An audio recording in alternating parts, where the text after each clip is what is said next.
Kok bisa dari ojol terus sekarang nyemplung jadi PNS? Nah, gimana ceritanya? Nah, jadi sebelumnya gini Pak Cawe, dapat tips. Oh, mungkin itu juga ya, pilih-pilih apa juga ya, penumpang Itu juga yang ya? mendasari semua Gojek driver yang ada di Bali lebih cenderung untuk memilih. Aku cinta penumpang dari luar negeri gitu Ya, tapi aplikasinya tetap Indonesia. Wah, bintang 5 terus ya?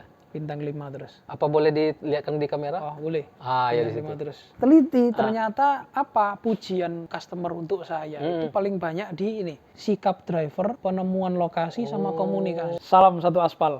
Baik, assalamualaikum warahmatullahi wabarakatuh. Nih kita kedatangan tamu dari Malang. Nah, kalau kita lihat bajunya, kita bisa nebak lah apa pekerjaannya. Tetapi yang sesuatu yang kita tidak tahu, nah ini Pak Huda, ini namanya Pak Huda kita perkenalkan ya. Iya, Jadi yang kita tidak tahu, ini dahulunya ternyata alumni ojol juga.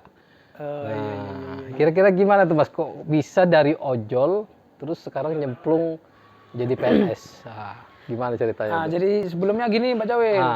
Harus kita jelaskan dulu nih, Iya. ojol ini macam-macam nih. Oke. Jadi ojol yang mana dulu nih? Ojol dengan pinjol beda ya? Oh, beda. Beda ya? Oke, lanjut. Ojol ada yang Gojek, Iya. ada Grab, ada Maxim, Oke. macam-macam sekarang. Oke. Tapi saya alumni dari Gojek. Oh, Gojek ya? Iya. Oke, Gojek berarti itu cukup terkenal juga lah ya. Nah, sebenarnya yang saya tanya ini bukan tentang kenapa dari ojol ke Gojeknya, kok itu biasa lah ya. Oh, Mungkin gitu ya? lebih ke pengalamannya ya. Oh, iya. Nah, pertama tentu waktu itu kira-kira waktu jadi ojol itu umurnya berapa tahun, Mas Huda? Saya kira-kira lulus dari S1 itu kan umur 22 ya. Ya. Umur 22, saya langsung iseng-iseng mendaftar. Ya. Karena waktu itu di Kota Malang, tempat asal saya, itu ada promo untuk driver yang daftar akan mendapat free uang cuma-cuma 500.000. Oh, berarti motivasinya memang cari duit berarti? Ya, cari duit. Bukan cari pengalaman ya? Itu pengalaman bisa terakhir lah gitu. kan. Kalau kita punya uang kan otomatis pengalaman nanti ikut juga. Oke, berarti itu ya. Berarti pertama kali di Malang? Di Malang. Motivasinya itu ya uang tadi ya? Iya. Nah, sekarang pernah di daerah mana saja Mas Huda untuk menjadi ojol ini? Sebenarnya kalau untuk di daerah itu Gojek itu fleksibel. Ya. Karena saya daftarnya di Malang, otomatis saya di Malang lama sekali. Jadi itu mungkin ada 1 tahun kan. Oh, 1 tahun di Malang. Ya, 1 tahun. Habis itu saya pernah nyoba waktu ke rumah teman saya waktu itu di Surabaya. Ya. Saya iseng-iseng juga ngaktifin aplikasinya itu, ternyata dapat juga orderan. Dapat juga. Mana yang lebih besar, di Malang apa di Surabaya? Kalau untuk pendapatannya ya lebih besar yang di Surabaya. Cuma gitu bedanya selisihnya nggak terlalu banyak. Oh, gitu ya. Dan begitu saya pindah ke Bali karena tuntutan. Oh, sempat ke Bali juga? Oh, sempat. Oh. Karena waktu itu saya keterima beasiswa juga. Oh, gitu. Untuk S2 saya kan. Oh, gitu. Berarti itu ngojek untuk biaya kuliah? Enggak juga sih. Tidak juga. Karena beasiswa kan. Oh, gitu. Sudah beasiswa. Sudah beasiswa. Tapi cuannya mungkin kurang juga, cari cuan lagi. Ya itulah, manusia kan selalu kurang kan. Oh, iya. Apalagi di sana tempatnya bule gitu Oh, kan. gitu. Jadi iya. muncul ide di saya nih. Oh, ini kalau saya di Malang sekali antar cuma dapat 8.000. Nah, mungkin di sini saya akan dapat lebih juga. Ternyata memang kejadian juga, dapat lebih juga di Bali. Oh, gitu ya. Berarti memang di profit orientationnya lebih ini ya, orientednya lebih besar ya. Ya, something like that lah. Iya. Oke, tentu ketika jadi ojol itu tentu ada pengalaman unik lah. Kira-kira yang paling unik pengalamannya apa kira-kira ketika jadi ojol? Jadi gini, kalau unik sih macam-macam ya. Iya. Saya mengkategorikan unik itu menjadi 3 macam. Iya. Yang pertama masalah order fiktif. Ya. Nah, saya pernah di Bali itu dapat order fiktif Pizza Hut. Ya. Bukan Pizza Hut tapi Pentis Pizza namanya. Saya disuruh beli pizza. Waktu itu pelanggannya itu bayarnya pakai biasa aja, nggak pakai GoPay. Jadi saya disuruh beli, harganya sekitar 125 kalau nggak salah. 125 atau lupa saya. Setelah saya datang ke rumah orang yang dia beli, alamatnya lengkap, ditulis sangat lengkap sekali. Waktu itu di jalan pokoknya di belakang rumah sakit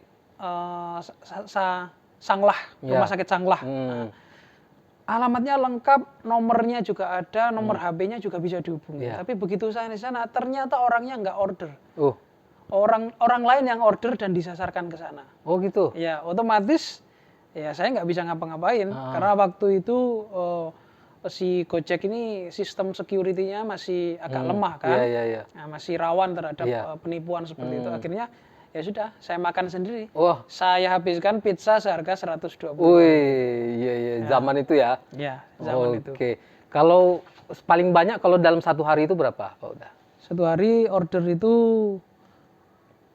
gini skemanya. Kalau zaman dulu ojek online Gojek khususnya ini dia ada skema poin.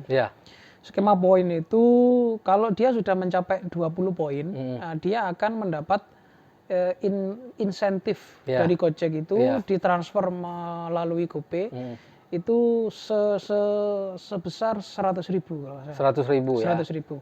Oke. Nah, untuk yang Gojek kita mengantarkan makanan ya, kita dapat 2 poin. Kalau ada yang GoShop kita dapat 3 poin. Kalau yang biasa GoRide itu kita cuma 1 poin. Nah, dari itu kita mengantarkan kan dapat sekitar 8.000 tergantung jarak kan ya. Jadi seharinya berapa dapatnya? Kalau di Malang paling besar. Kalau di Malang itu saya paling besar sekitar 250.000. Karena begitu poin saya mencapai 20 poin, saya langsung pulang. Oh gitu ya. Karena saya berangkat jam 8 pagi, pulang jam 3 sore. Gitu ya. Berarti lumayan juga ya penghasilan Gojeknya ya. Tapi kalau di Bali berbeda Pak Jawil. Kalau di Bali kita bisa main di tips sama servis kita. Oh gitu ya. Jadi kalau di Bali itu saya menyasar di daerah bandara. Nah, bandara itu saya tetap aktifkan aplikasi Gojek saya ini. Apabila ada orderan makanan atau GoFood, saya tetap ambil. Tapi kalau ada yang GoRide, saya pilih-pilih.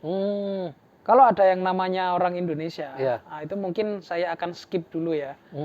Karena mungkin orang Indonesia jaraknya terlalu singkat. Mungkin dari bandara ke Kute, bandara ke Jimbaran, seperti itu. Tapi saya menyasar yang bule-bule. Nah biasanya kalau dari orang bule itu dapat tips nggak?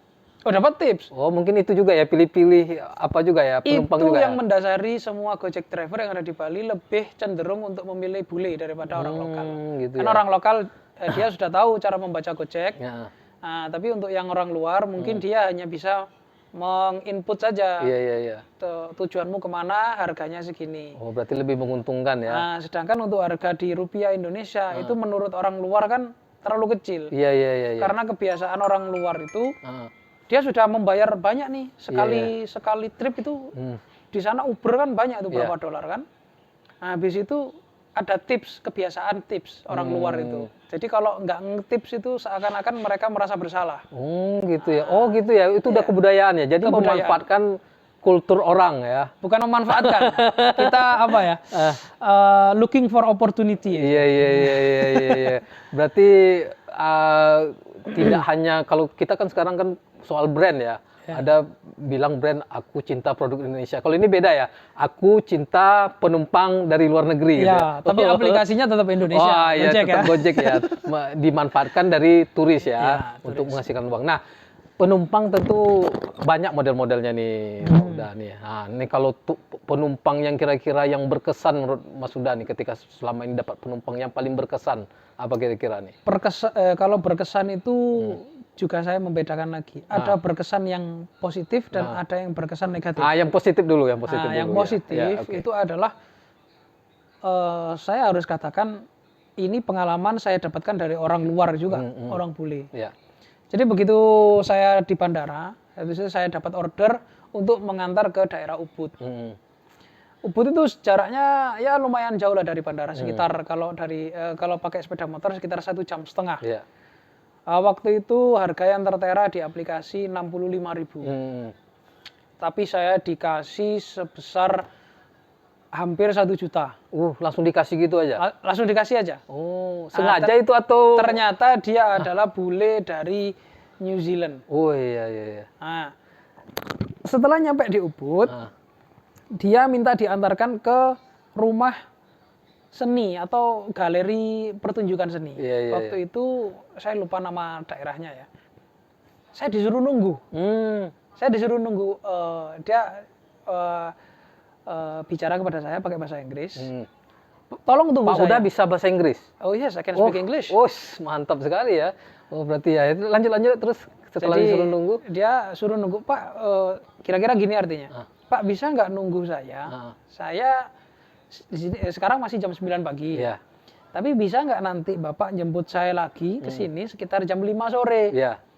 Oh bisa, saya gitu kan. Iya. Karena saya berpikir antara jam 9 pagi sampai 5 sore kan masih banyak tuh waktunya. Iya benar. Saya kembali lagi ke kota Denpasar. Bisa nyambi juga berarti ya? Bisa nyambi juga. Akhirnya saya setelah jam 3, akhirnya saya berangkat lagi ke Ubud, nyampe jam 4, setengah 5, ketemu lagi sama orang itu. Ternyata orang itu dari Jakarta. Dia ngomongnya, saya tadi dari Jakarta. Iya. Habis itu saya mau balik lagi ke negara saya sekarang. Saya mau pulang. Nah, setelah saya antarkan ke bandara, dikasihkanlah semua uang rupiah yang ada di kantongnya. Oh, berarti mungkin tak berguna uang itu di negara mereka. Tidak berguna juga. Jadi udahlah ambil aja gitu ya. Nah, ini uang sisa saya di sini. Iya. Ambil semua, kira-kira begitu artinya. Banyak, Setelah saya hitung 1.373.000. Apakah semua bule seperti itu atau? Enggak juga. Enggak juga ya. Berarti Mas Sudani punya bisa membaca ya mana bule yang tajir, mana bule yang agak-agak. Enggak juga. Enggak juga. Itu keberuntungan aja. Tapi ada ciri-cirinya nggak kira-kira? Ada ciri-cirinya. Apa ciri-cirinya tuh? Nah, sekarang untuk ciri-cirinya saya enggak mau membedakan mana yang bule high profit ya, atau sama bule yang tipis-tipis ya. Ya. Biasanya kalau bule yang high profit itu dia nggak bawa barang banyak dia. Oh gitu. Nggak bawa tas ransel, nggak bawa tas apa-apa. Dia bawa badan aja. Itu ciri-cirinya. Kalau menurut saya ya. Ciri-ciri yang kedua itu kalau selalu hindari bule yang membawa tas ransel yang terlalu banyak. Tas ranselnya besar. Jadi gini, kenapa saya kok merekomendasikan untuk menghindari bule yang membawa tas ransel terlalu banyak. Karena menurut pengamatan saya selama saya di Bali, hampir 100% bule yang seperti itu pasti nginepnya di daerah Kute atau Sanur. Oh, kenapa? Karena di Kute sama Sanur itu banyak penginapan-penginapan yang low budget. Jadi turis-turis yang seperti itu biasanya mereka mode untuk turisnya backpackeran aja. Oh gitu. Jadi kalau mode backpacker, jadi mereka akan menghemat. Berarti mereka nggak nginap di penginapan gitu? Di penginapan. Oh di penginapan juga? Nginap di penginapan, tapi yang satu harinya sekitar 300.000, 200.000. Berarti pakai riset juga ya? Iya. Oh, memang kita sudah kayak mengobservasi juga lah, mengamati. Tapi kalau bule yang nggak terlalu banyak bawaan, itu biasanya orangnya nginep di daerah Nusa Dua. Di daerah, itu wilayah-wilayah borjunya mungkin ya? Wilayah borju. Iya. Di daerah Ubud. Di daerah, pokoknya yang daerah daerah bukan penginapan lagi, tapi daerah mansion. Daerah apa itu yang di Jimbaran itu Apurva Kempinski itu hotel yang terkenal itu, seperti itu. Itu tipsnya banyak. Oh jadi ketika jadi Gojek itu meneliti juga, jangan-jangan Masnya cocoknya jadi peneliti jangan-jangan? Ini bicara tentang peneliti. Iya. Ya, ini sebetulnya saya nggak mau mengekspos juga. Sebenarnya saya sebelum di sini juga saya seorang peneliti juga. Atau ketika sedang Gojek itu memang ada tugas penelitian? Bukan tugas penelitian. Jadi gimana? Tapi saya sempat menjadi staf peneliti dari dosen saya yang dari Jepang, kerja sama JICA. Di sini namanya kantornya Kresos. Jadi Center for Remote Sensing and Ocean Science. Jadi saya waktu itu mahasiswa ilmu kelautan, melanjutkan studi di Udaya S2. Jadi ketika S2 itu juga ngojek juga? Ngojek juga. Oh, berarti basicnya memang peneliti? Ya. Oh, berarti ketika memang basicnya peneliti, ketika bekerja sebagai ngojek juga, meneliti juga gimana nih kira-kira cuan-cuan yang tinggi gitu ya, cara-cara penumpang-penumpang yang punya apa. Nah, itu gimana cara mengaplikasikannya itu? Kok bisa gitu loh? Atau memang sudah apa dalam jiwanya memang udah punya apa semangat untuk meneliti, atau memang lebih karena apa ya? Karena cuannya, karena atau ada faktor-faktor yang lain gitu? Kalau saya sih orangnya anu Pak Jawil, apa itu based on reality ya. Jadi kalau dikatakan saya mempunyai jiwa-jiwa untuk meneliti, tidak juga. Yang paling betul memang cuan. Karena waktu itu saya menjadi peneliti pun juga tidak sengaja. Nah, waktu itu saya diajak sebuah proyek di daerah Jemberano. Waktu itu proyek kakao, sama Jepang juga, sama JICA. Saya waktu itu juga pernah diikutkan proyek di Kota Malang. Satu harinya saya cuma dikasih 60.000. 60.000? 60.000 untuk survei. Tapi waktu di Bali, waktu ikut sama orang Jepang ini, saya dikasih sekitar 350. Besar ya. 350 itu 60. sudah bersih. Iya. Hotel juga ditanggung, makan ditanggung. Pokoknya 350 itu bersih, tanpa ada potongan. Saya mikir, satu hari 350. Akhirnya saya ngomong ke Sensei, nanti kalau ada proyek-proyek lagi, saya diajak ya. Oh iya. Berarti pandai memanfaatkan peluang berarti ya. Iya. Kebetulan juga proyek yang banyak di Bali itu adalah proyek sistem informasi geografis, sama pemetaan citra satelit. Dan itu adalah bidang yang saya kuasai juga. Oh gitu ya. Nah, cuannya lebih banyak yang mana nih? Jadi peneliti atau jadi Gojek? Kalau jadi dihitung ya, lebih banyak mana, itu hampir sama lah. Oh, hampir sama ya? Karena gini, kalau di Gojek, kita dapat penghasilannya itu per hari. Dan kita bisa main menentukan target. Target market kita. Kita bisa milih bule, seperti itu kan. Lah, untuk penelitian, itu sistemnya based on project.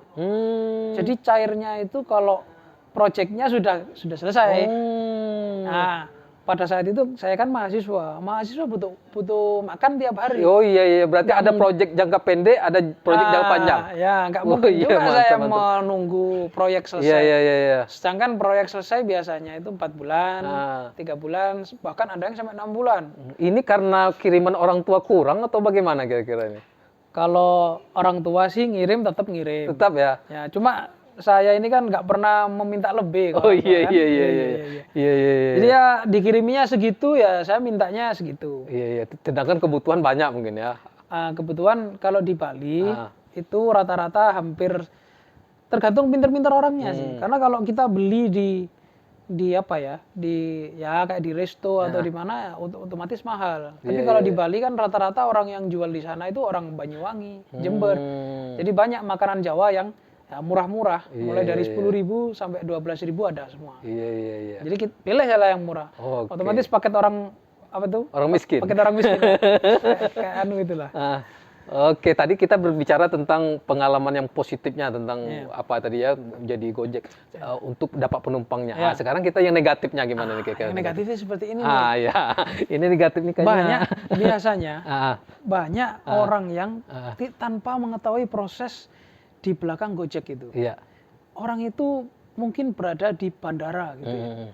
Pada saat hujan, driver itu kan akan mematikan semua tuh aplikasinya. Ada yang meneduh, ada yang pulang, ada yang males. Otomatis jumlah driver pada saat hujan itu sangat sedikit sekali. Iya, benar.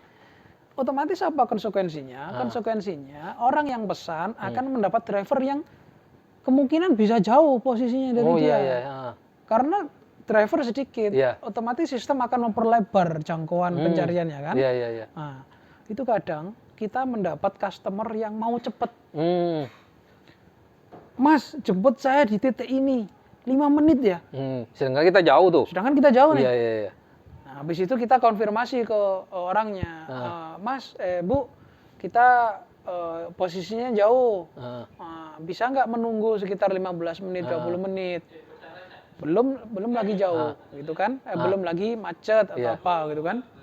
Nah, akhirnya si orang itu marah juga dia. Parahnya orang yang marah itu masih mending kalau dia itu langsung meng-cancel di awal. Yang paling parah itu begitu kita udah mau nyampe, dia meng-cancelnya. Oh, kita udah nyampe malah di-cancel. Iya, kita Waduh. udah Iya. ngedrive berapa kilo itu kan. Udah habis bensin berapa kan. Dapat bintang 1 pula mungkin. Nah, kalau kita nggak ngambil orderan, mereka nggak bisa nilai ya. Nggak bisa nilai. Oke. Yang rugi itu kita udah bermacet-macet ria, berjauh-jauh ria kan. Hampir nyampe di-cancel sama orang. Oh, berarti di-cancel itu paling menyakitkan Paling ya? menyakitkan itu. Oh, tidak hanya kayak artis di-cancel di TV aja menyakitkan ya. Gojek pun di-cancel ternyata menyakitkan juga ya. Iya ya, PHP karena kita udah keluar bensin kan. Oke, sekarang pertanyaan terakhir. Pertanyaan terakhir ya.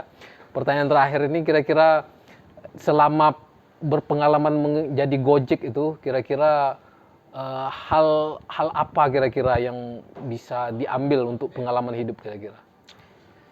Jadi untuk saya berpesan kepada teman-teman ya. Iya. Gojek ini pada saat era saya dulu selesai kuliah, itu merupakan pekerjaan yang masih terlalu diremehkan. Karena notabene adalah dia tetap ojek. Iya. Tapi mungkin dikasih embel-embel online, gitu aja. Untuk orang yang tidak bisa melihat kesempatan, mungkin dia akan melewatkan begitu saja. Iya. Untuk orang-orang yang bisa melihat kesempatan, dan alhamdulillah waktu itu saya dikasih oleh Allah untuk bisa melihat kesempatan. Alhamdulillah, pakai peramal juga kayaknya. Iya, karena saya mikirnya begini, Pak Jago. Waktu itu adalah tahap-tahap pertama Gojek merekrut driver. Iya. Otomatis jumlah driver tidak terlalu banyak. Sedikit ya. Sedangkan promosi Gojek itu sudah banyak sekali dan sudah dikenal oleh masyarakat luas. Iya. Otomatis potensi untuk mendapatkan orderan lebih banyak daripada sekarang. Iya. Saya waktu itu melihatnya seperti itu. Iya. Dan kedua, waktu itu Gojek masih banyak-banyaknya mengeluarkan yang namanya program insentif seperti driver baru 500.000. Habis itu untuk kalau berhasil tutup poin 100.000. Habis itu kalau berhasil menjual GoPay atau membuat orang beli GoPay kepada kita dapat tambahan poin. Iya. Banyak sekali insentif-insentif yang dikasih oleh Gojek pada saat itu. Karena masa promosi kan. Nah, setelah sampai sekarang ini orang berlomba-lomba sekarang untuk masuk kepada Gojek. Nah, tapi waktu itu pernah terjadi driver overload. Oh, terlalu banyak? Ya, pada saat tahun 2019 sebelum COVID. Oke. Nah, itu jadi ojol yang dulunya penghasilannya satu hari mencapai 300.000, 400.000 langsung turun menjadi sekitar 120, 150. Iya. Jadi setelah diteliti ternyata driver yang beredar di suatu kota itu terlalu banyak. Nah, maka dari itu sekarang mungkin Gojek memberi kebijakan baru. Ada buka tutup. Jadi satu kota itu ada kuotanya drivernya. Bicaranya udah kayak juru bicara Gojek ya. Oh gitu. Mungkin cocok juga. Mana tahu dapat kesempatan lagi nih jadi manajer Gojek ya. Janganlah. Jadi itu yang saya tangkap berarti hal-hal yang perlu diambil dari dari selama Pak udah jadi Gojek. Istilahnya apapun pekerjaan kita harus melihat opportunity-nya dan kita harus bekerjanya dengan cara smart gitu ya. Iya. Oke. Dan otomatis dan ini yang karena Gojek ini kan sifatnya aplikasi yang bersifat pelayanan ya. Jadi selalu layani customer ini dengan senyum. Oh, di pelayanan juga berarti ya? Iya, karena pengalaman saya mulai saya masuk Gojek itu tahun 2000 lulus 2015, 2016. 16-17 lah. Sampai sekarang saya aktifkan pun masih aktif. Itu based on service. Jadi saya kasih tahu ya. Ini aplikasi saya. Oke. Saya merupakan driver yang jarang sekali mendapat bintang rendah, penilaian rendah. Iya. Bintang 5 terus ya? Bintang 5 terus. Apa boleh dilihatkan di kamera? Oh, boleh. Ya di situ. 5 terus. Oke. Ini bintang 5 terus. Oke, bintang 5 terus. Sampai ke bawah. Iya. Kalau misalnya ada di Waralaba itu kan ada pegawai bulan ini. Mas mungkin bisa dapat terus mungkin ya. Employee of the month. Iya. Nah, setelah saya teliti ternyata pujian customer untuk saya itu paling banyak di ini sikap driver, penemuan lokasi sama komunikasi. Jadi mereka suka dengan cara sikap saya. Berarti pelayanan, komunikasi juga ya? Komunikasi juga, sama agility, kemampuan kita untuk menemukan lokasi. Oh, Terkadang customer itu memberi tahu rumah mereka itu nggak tepat-tepat amat. Iya. Tapi ya tergantung cerdas-cerdasnya kita di lapangan. Iya. Jadi ada yang, Pak, rumah saya ditaruh di lokasi. Ah, Pin lokasinya itu cuma di perumahan ini aja. iya. Nah, jadi nggak tahu kita itu. Berarti pengetahuan pun harus ya? Iya, pengetahuan. Wah, artinya walaupun kita ojol, tapi pengetahuan harus ditambah terus ya? Oh, iya. Terutama tentang lokasi ya? Lokasi. Oke, terima kasih Mas Huda. Ini sebenarnya kalau mau dilanjutkan kayaknya bisa sampai sore nih kita nih. Tapi Iya, kan kita... takut juga honornya besar kan? Iya. Jadi kita close dulu di sini. Nanti kalau Oke, kita teman-teman pengen tahu lebih banyak, mungkin kita cari yang untuk part keduanya ya. Terima mantap, kasih. mantap. Untuk terakhir sekali ini ya. Siap. 1 sampai 3 kata untuk para ojek online. Dirangkai 1 sampai 3 kata atau satu Oke. kata saja. 3 kata. 3 kata, silakan. Salam satu aspal. Oke, terima kasih Pak Uda. Baik, itu pembicaraan menarik kita. Sampai jumpa. Mudah-mudahan teman-teman bisa mendapat manfaat dari podcast ini. Sampai jumpa. Wassalamualaikum warahmatullahi wabarakatuh. Waalaikumsalam warahmatullahi wabarakatuh. Mantap juga. Alhamdulillah.